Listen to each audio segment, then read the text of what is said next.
Hello friends, स्वागत है आप सभी का मेरे YouTube चैनल पर। और आज हम पढ़ेंगे अव्यय के बारे में। अव्यय किसे कहते हैं, उसके कितने भेद हैं, उसके बारे में आज हम पढ़ेंगे। उसके उपभेद भी हैं, उनके बारे में भी आज हम विस्तार से चर्चा करेंगे, ताकि इससे जो है वो आपको परीक्षा में जो है वो मदद मिल सके। क्योंकि जब हम गहराई से किसी चीज़ का अध्ययन करते हैं तो हमें ज़्यादा से ज़्यादा चीज़ें जो है वो सीखने को मिलती हैं। पढ़ना शुरू करते हैं। आज हम पढ़ेंगे अव्यय। तो अव्यय जो है उन शब्दों को कहा जाता है जो लिंग, वचन, काल, कारक इनके आधार पर जो है उन शब्दों में कोई परिवर्तन नहीं होता है। वो वैसे के वैसे ही बने रहते हैं। कोई भी स्थिति हो, हर स्थिति में जो है वो वैसे के वैसे ही बने रहते। तो ऐसे शब्दों को जो है वो अव्यय कहा जाता है। परिभाषा देखिए, किसी भी भाषा के वे शब्द अव्यय कहलाते हैं जिनके रूप में लिंग, वचन, पुरुष, काल, कारक इत्यादि के कारण कोई विकार जो है वो उत्पन्न नहीं होता है। ऐसे शब्द हर स्थिति में जो है वो अपने मूल रूप में बने रहते हैं। मतलब जो उनका मूल आधार है वो उनमें बने रहते हैं। तो इन्हीं को जो है वो अव्यय कहा जाता है। हिंदी के जो अव्यय हैं उनको देखिए, जब, तब, अभी, उधर, वहाँ, इधर, कब इत्यादि, ये जो सारे शब्द आगे, ये आगे हिंदी के अव्यय। अब इसके साथ जो है वो कुछ संस्कृत के अव्यय भी हैं। तो संस्कृत के जो अव्यय हैं वो देखिए, अदय। अदय मतलब आज। कुतः मतलब कहाँ से। हिंदी में इसका अर्थ है। किम, कहा, मतलब क्या कहा गया। ठीक है, तो ये जो आगे, ये आगे संस्कृत के, और इनके साथ जो है वो इनका हिंदी का अर्थ जो है वो दिया गया है। आगे बात करते हैं कि अव्यय के कितने भेद हैं। तो अव्यय के आगे ये भेद, तो अव्यय जो है उसके 4 भेद हैं। क्रिया विशेषण, समुच्चय बोधक, संबंध बोधक और विस्मयादि बोधक। और ये जो है ये निपात, इनका प्रयोग, निपात जो है इसका प्रयोग भी अव्यय के लिए ही होता है, लेकिन ये जो है वो शुद्ध शब्द नहीं होते हैं। आगे देखिए, जो क्रिया विशेषण है उसके बारे में बात करते हैं। क्रिया विशेषण जो है वो उसमें जो है वो क्रिया की विशेषता का हमें पता चलता है। मतलब जो शब्द होते हैं वो जो कार्य किया जाता है उसकी विशेषता को जो है वो प्रकट करते हैं। तो इसकी परिभाषा देखिए, जिन शब्दों से क्रिया की विशेषता का पता चलता है उन्हें क्रिया विशेषण कहते हैं।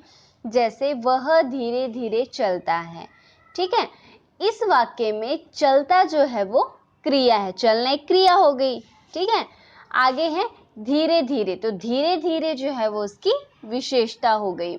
मतलब वह धीरे धीरे चलता है, चलना हो गई क्रिया, और धीरे धीरे जो हो गई वो होगी उसकी विशेषता, कि वो धीरे धीरे चल रहा है, वो धीरे धीरे चलने की जो विशेषता है उसको प्रकट कर रहा है। विशेषण के कुछ उदाहरण और भी हैं, जैसे देखिए, जो शब्द क्रिया की विशेषता को प्रकट करते हैं उनको तो क्रिया विशेषण कहते हैं। ये तो मैंने आपको पहले बता दिया। अब उदाहरण देखिए, सोहन सुंदर लिखता है। तो सोहन जो आ गया वो आ गया नाम, सुंदर जो आ गया वो आ गई विशेषता, लिखना जो हो गया वो हो गया क्रिया। गौरव यहाँ रहता है, गौरव हो गया नाम, यहाँ जो शब्द आ गया वो आ गया क्रिया। आगे रहता है। ठीक है, संगीता प्रतिदिन पढ़ती है। तो संगीता जो है वो प्रतिदिन पढ़ती है। तो इसमें जो है वो सुंदर, यहाँ, प्रतिदिन, ये जितने भी शब्द हैं वो शब्द क्रिया की विशेषता बता रहे हैं। ठीक है, वो क्रिया की विशेषता को बता रहे हैं। आगे हम पढ़ते हैं इसके भेद। इसके कितने भेद हैं देखिए। अव्यय के जो थे वो 4 भेद थे। तो पहला भेद था उसका क्रिया विशेषण। अब क्रिया विशेषण जो है उसके भी आगे 4 भेद हैं। तो वो देखिए कौन कौन से हैं।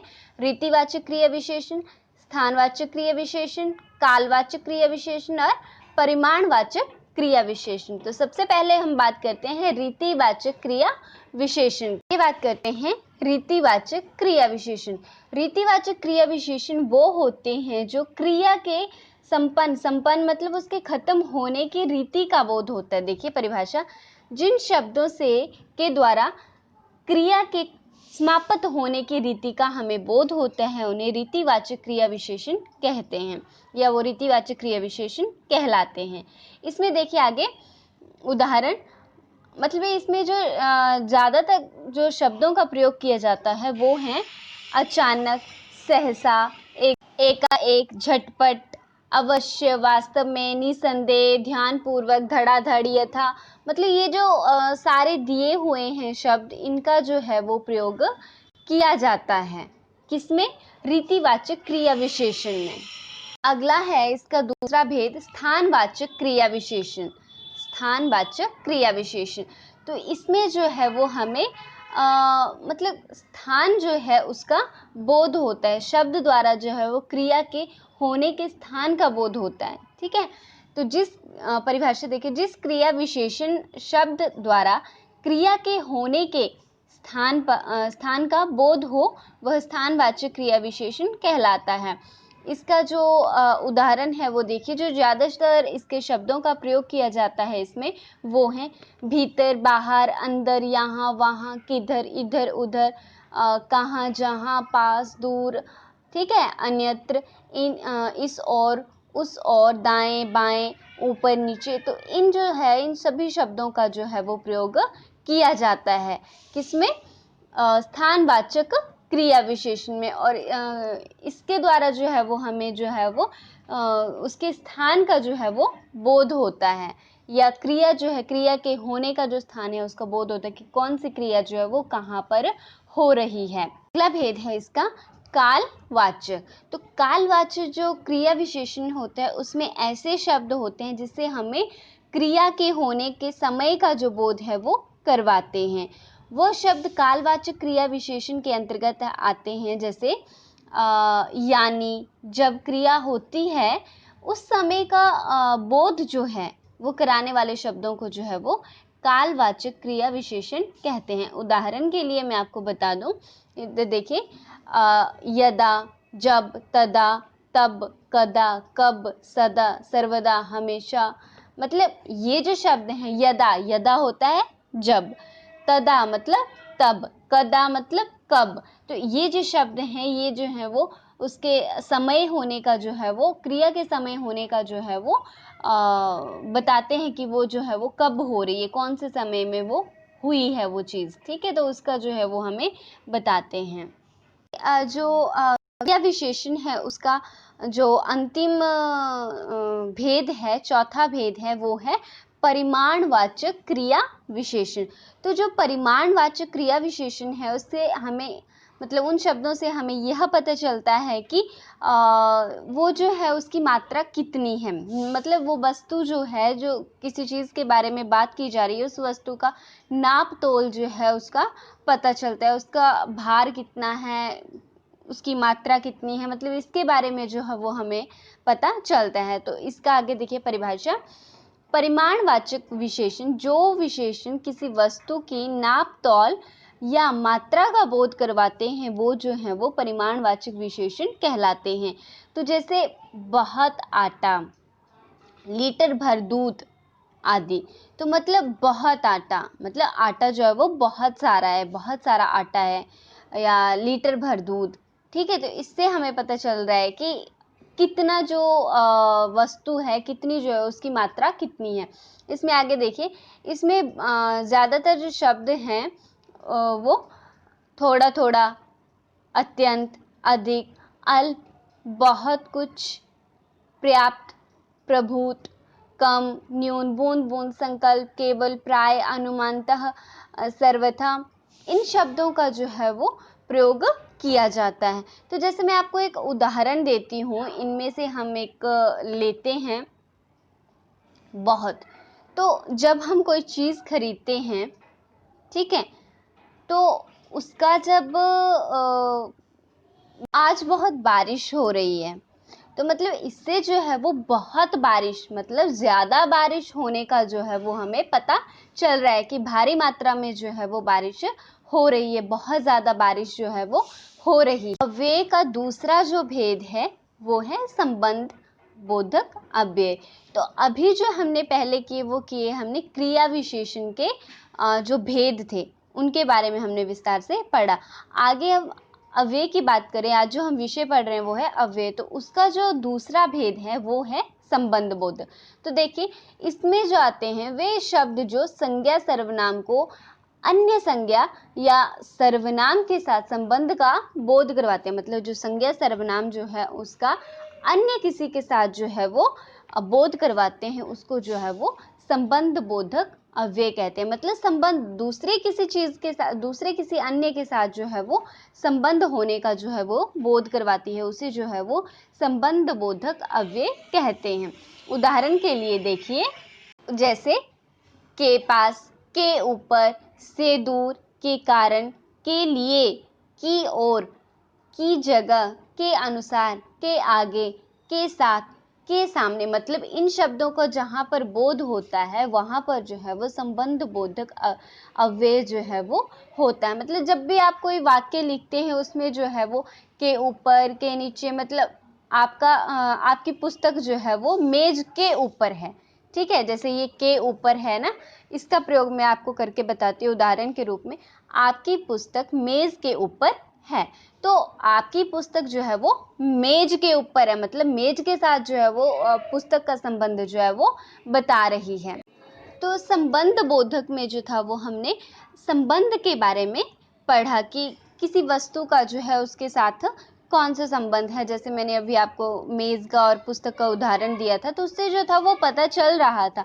अगला जो भेद है अव्यय का वो है समुच्चय बोधक। समुच्चय बोधक जो है वो किसी की विशेषता जो है उसको बताकर जो है उसके शब्दों को, मतलब जो वाक्य हैं उनको जोड़ने का जो है वो कार्य करता है। तो इसकी परिभाषा देखिए, जो अव्यय क्रिया या संज्ञा की विशेषता नहीं बताते हैं, मतलब उनकी विशेषता ना बताकर शब्दों, वाक्यांशों या वाक्यों को जोड़ने का कार्य करते हैं, मतलब उनको जोड़ने का, वाक्यों, शब्दों, इनको जोड़ने का जो कार्य करते हैं उनकी विशेषता नहीं बताते, संज्ञा की विशेषता नहीं बताते हैं, वाक्य जो है उनको जोड़ने का कार्य करते हैं, तो उन्हें जो है वो समुच्चय बोधक अव्यय कहते हैं। तो जो समुच्चय बोधक अव्यय हैं वो कौन कौन से हैं, तो उदाहरण देखिए, शब्द और, व, एवं, तथा, या, अथवा, किंतु, परंतु, की, क्योंकि, क्योंकि, जो, कि, ताकि, हालांकि, लेकिन, अतः इत्यादि। ये जो शब्द हैं वो समुच्चय बोधक में आते हैं। इनका जो प्रयोग है वो समुच्चय बोधक, मतलब किसी वाक्य को वाक्य जो है उसको जोड़ने के लिए जो है उसका प्रयोग किया जाता है। तो उदाहरण देखिए, राम और श्याम दोस्त हैं, मतलब दो शब्द जो हैं दो शब्दों को जोड़ने का कार्य करते हैं। एक आ गया राम, दूसरा आ गया श्याम, तो राम और श्याम उन दोनों को जोड़ने का कार्य कर रहा है ना। अब बात एक ही है, ठीक है, कि वो दोनों दोस्त हैं, तो उन दोनों को जोड़ने का जो कार्य कर रहा है, जो बीच की कड़ी है वो होती है, और मतलब उसको कहते हैं समुच्चय बोधक अव्यय। अगला है सुमन तथा सुनील, सुनीता पढ़ रही हैं, मतलब सुमन और सुनीता जो हैं वो पढ़ रही हैं, तो दोनों दोस्तों के बीच में जो, दोनों शब्दों के बीच में जो है वो दोनों दोस्तों की पढ़ाई किए जाने की जो है वो बात का हमें बोध हो रहा है। राम आया और उसने श्याम को समझाया, मतलब राम आया और फिर उसने समझाया, पहले उसको समझ में नहीं आ रहा था, राम आया फिर उसने समझाया, तब उसको श्याम को समझ आया। तो इधर भी जो है वो दो वाक्यों को जो है वो जोड़ने का कार्य कर रहा है, ठीक है। अगला जो है वो है अव्यय का जो चौथा भेद है वो है विस्मयादि बोधक। तो विस्मयादि बोधक जो होते हैं, मैं आपको ऐसे बता दूं साधारण शब्दों में, वो ऐसे शब्द होते हैं जिससे हमें खुशी का, दुख का, हर्ष का, मतलब इन चीज़ों का जो है वो पता चलता है, कब हम दुखी होते हैं, कब हम खुश होते हैं, तो वो वाक्य जो है उसी से हमें पता चल जाता है इसके बारे में। तो जो विस्मयादि बोधक है उसकी परिभाषा है, मतलब जिन अवयवों का संबंध वाक्य से नहीं रहता और जो वक्ता के हर्ष, शोक, मतलब उसके सुख दुख जो है उनको सूचित करता है, उनको बताता है, उन्हें जो है वो विस्मयादि बोधक अव्यय कहते हैं। जिन वाक्यों में हाय मतलब दुख हैं, आश्चर्य या क्रोध जो है वो सूचित करता है, और जिन वाक्यों में ये शब्द हैं उनसे जो है वो इनका कोई संबंध नहीं होता है। मतलब जो देखिए, जो शब्द वक्ता या लेखक के हर्ष, शोक, नफरत, सुख, दुख, अच्छाई, जो उसकी ग्लानि है, जो उसका विस्मय है, आदि जो भाव हैं, मतलब उनको जो है वो प्रकट करता है, उसको जो है वो विस्मयादि बोधक कहते हैं। तो इनके ऊपर मैं एक वीडियो भी बनाऊंगी, विस्मयादि बोधक जो चिन्ह होते हैं कौन कौन से होते हैं, जो शब्द होते हैं वो कौन से होते हैं, तो इसके ऊपर मैं एक अलग से वीडियो बनाऊंगी, तो वो आप ज़रूर देखना। विस्मयादि बोधक के कुछ उदाहरण हैं जिनके बारे में मैं आपको बताना चाहती हूँ। आहा, गरम गरम गुलाब जामुन, मतलब उसके मन में जो है वो खुशी का भाव, जो उसको देख के, गुलाब जामुन को देख के जो है वो खुशी का भाव जो है वो उत्पन्न हो रहा है, तो वो बोल रहे हैं आहा, गरम गरम गुलाब जामुन। आगे है दूसरा, छी, यहाँ कितनी मक्खियाँ हैं, मतलब वहाँ जो है वो कोई गंदगी है, तो उसको देख के उसको मतलब अजीब सा लग रहा है, गंदा सा महसूस हो रहा है, तो वो उसको देख के जो है वो छी ऐसे कर रहा है। छी शब्द जो है इसका प्रयोग किया जा रहा है। सावधान, मतलब किसी को सावधान किया जा रहा है, आगे सांप जा रहा है, मतलब किसी को बताया जा रहा है कि सावधान, आगे सांप जा रहा है। तो इन शब्दों का जो है वो विस्मयादि बोधक में जो है वो प्रयोग किया जाता है। आगे देखिए, जीते रहो, हाय, अरे। हाय का जो है वो मैंने पीछे भी आपको बताया था, दुख से संबंधित होता है।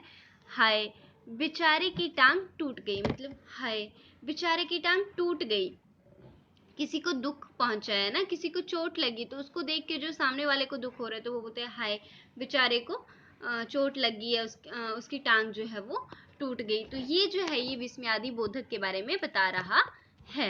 अव्यय के 4 भेदों के बारे में तो हमने पढ़ लिया, क्रिया विशेषण, समुच्चय बोधक, संबंध बोधक और विस्मयादि बोधक, इन चारों के बारे में हमने विस्तार से पढ़ लिया। अब जो क्रिया विशेषण है इसके भी आगे 4 भेद थे, इनके बारे में भी हमने विस्तार से पढ़ लिया।